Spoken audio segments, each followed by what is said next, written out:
ইয়াউমা তামুরুস সামাউ মাউরা, যেদিন আসমানগুলি এবং পাহাড়গুলি মহাশূন্যে ভ্রমণ করতে থাকবে।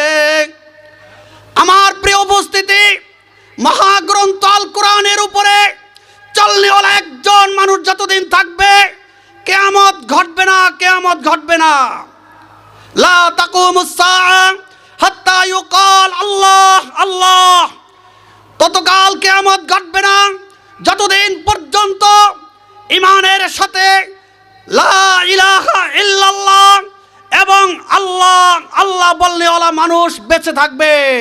সুবহানাল্লাহ বলবেন না? আমার প্রিয় উপস্থিতি, মহাগ্রন্থ আল কোরআনের উপরে যদি সমগ্র পৃথিবীর মানুষ উঠে যায়, এই পৃথিবীতে আল্লাহ রাব্বুল আলামিনের ওয়াদা, আসমানের বরকতের সকল দরজাগুলি আল্লাহ পাক খুলে দিবেন। সুবহানাল্লাহ। যেদিন মানুষগুলি ঈমান আনবে এবং তাকওয়া অর্জন করবে, আমি আসমানের সকল দরজা বরকতের খুলে দিব। এই পৃথিবী থেকে সকল ফিতনা এবং শুরুরকে আমি চিরবিদায় করে দেব। এখন কিন্তু সেই সময় আসে নাই, সেই সময় আসবে।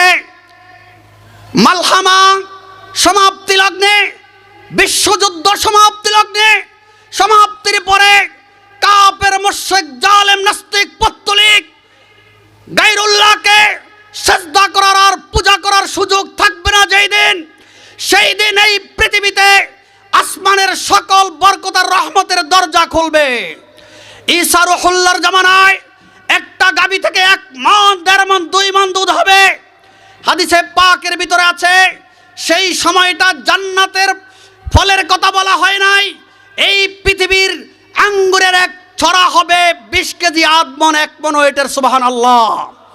এই পৃথিবীর যে কোনো ভূমি আর জমি তার বরকতের সকল দ্বার উন্মোচন করে দিবে আল্লাহ পাকের ইশারায়। পৃথিবীর প্রতিটি অংশে অংশে আপনি যেদিক তাকাবেন শুধু বরকত আর রহমত দেখতে পাবেন। আমার প্রিয় উপস্থিতি, সেই দিন হবে মহাসংকটের পরে অসংখ্য অগণিত দিন মুসলিমদের জিহাদ আর যুদ্ধ পরিচালনার পরে, তৃতীয় বিশ্বযুদ্ধ পরিচালনার পরে আশা করি সে এক মহান সুখের দিন আসবে এই পৃথিবীতে। আল্লাহ রাব্বুল আলামিন সকল বরকত আর রহমতের দরজা খুলবেন। এমনিতেই আসবে না, লক্ষ কোটি শহীদের রক্তের বিনিময়ে আসবে। শহীদদের রক্তের বিনিময়ে ছাড়া পৃথিবীতে কোথাও, পৃথিবীর কোনো অঞ্চলে, পৃথিবীর কোনো অংশে এবং কোনো ভূখণ্ডে, কোনো এলাকায় শান্তি কখনো প্রতিষ্ঠিত হয় নাই।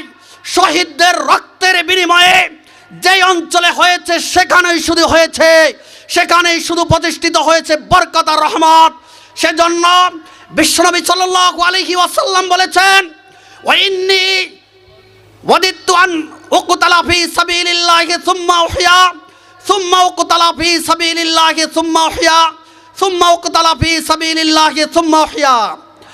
প্রিয় হাজিরিন, বিশ্বনবী বলেন, আমার সবচাইতে ভালো লাগে আমি আল্লাহর রাস্তায় দ্বীনকে জিন্দা করার জন্য শাহাদাত বরণ করব, শহীদ হয়ে যাব, আবার আমাকে জীবিত করা হবে, আমি আবার জিহাদ করব, দ্বীন জিন্দা করার জন্য পুনরায় আমাকে শহীদ করা হবে, আবার আমাকে জিন্দা করা হবে। এরপর আমি জিহাদ পরিচালনা করতে করতে করতে করতে কোনো এক অংশে শাহাদাত বরণ করব। এভাবে আমাকে জিন্দা করতে থাকবে, আমি আল্লাহর রাস্তায় শাহাদাত বরণ করতে থাকব। এটাই আমার কাছে সবচাইতে প্রিয়, সবচাইতে প্রিয়, সবচাইতে প্রিয়। সুবহানাল্লাহ বলেন। আমার প্রিয় হাজিরিন, যেই অন্তরের ভিতরে আল্লাহর রাস্তায় জিহাদ করতে করতে, দ্বীন জিন্দা করার উদ্দেশ্যে,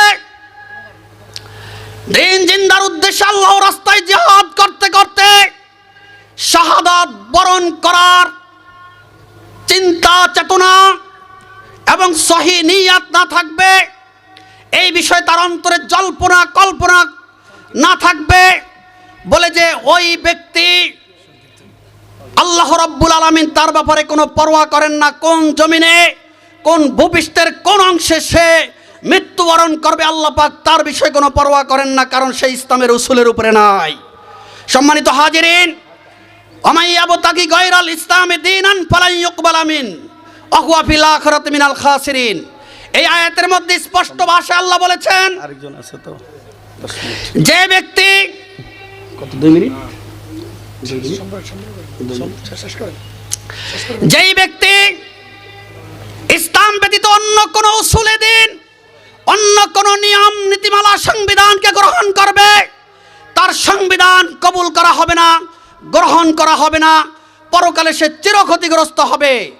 এই আয়াতের আলোকে গণতন্ত্র, যার উদ্দেশ্য হলো সংসদ গঠন করা আর সংসদে বসে অনইসলামিক আইন বাস্তবায়ন করা, কোরআন সুন্নাহ পরিপন্থী আইন বাস্তবায়ন করা, এই আয়াত এবং অসংখ্য আয়াতের আলোকে আমাল্লাম ইয়াহকুম বিমা আনজালাল্লাহু ফাউলাইকা হুমুল কাফিরুন, এই সকল আয়াতের আলোকে সংসদে বসে কুফরি আইন পাশ করা সম্পূর্ণ নিষিদ্ধ, এবং মুসলিমগণ ওই সকল আইনের পিছনে পড়া সম্পূর্ণ হারাম হারাম হারাম। অনইসলামিক কোন দল গ্রহণ করা নিষেধ।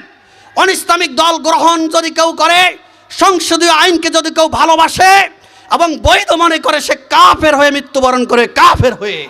আল্লাহ রাব্বুল আলামিন আমাদেরকে অনইসলামিক সকল দল ত্যাগ করে ইসলামিক দল, যদিও গণতান্ত্রিক রুলে সিস্টেমে দেখা যায় ইসলামিক দলের মাকসাদ কিন্তু গণতন্ত্র না, সংসদের সেই সিস্টেম পদ্ধতিকে কোরআনী সিস্টেম পদ্ধতিতে নিয়ে আসাই হলো সকল ইসলামিক দলের উদ্দেশ্য। জোরে বলেন ঠিক কিনা?